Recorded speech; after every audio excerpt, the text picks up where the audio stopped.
ndinonamata International Faith Ministries inotungamirwa naApostle Baba Mutukumira naMai Mutukumira.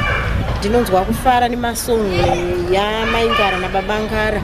Inoda kunyaradzwa, inonditira zvakanaka, inondipa kuti ndifunge zvemberi ndisadzoke kumashure. Music inembwa naBaba naMai Ngara inonditira zvakanaka zvikuru. Ndinofarira music yekuti usashungurudzika. Pandakatanga kunzwa music ndakanzwa kukomborerwa zvakanyanya. Ndakakomborerwa inondisimudzira mweya wangu kana ndakaneta ndinonzwa simba richiwira. Ndinongoda kukurudzira kuna vese vachaona video kuti ukanyatsoteerera zvine udzamu masongo aripo ese pamavidhiyo ese unonzwa kukomborerwa zvakanyanya. Ndiri sene hangu ndakaona kubata kwaMwari zvikuru sei kubudikidza ndikuteerera chete.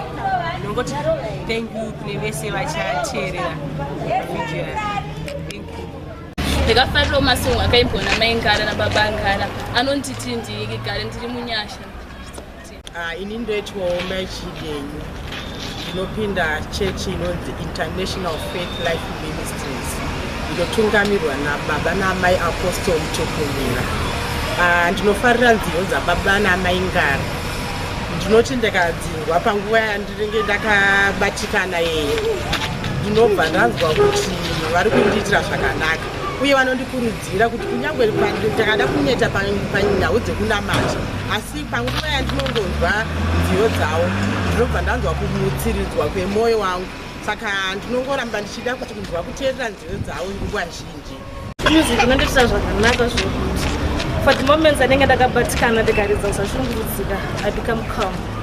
Mwari wapfuurira pamberi pakuvaitira zvakanaka, waramba wachingowapa dzimwe nziyo, waramba wachingowasimudzira, waramba wachingowazarurira. Ndinotya David Gwangari.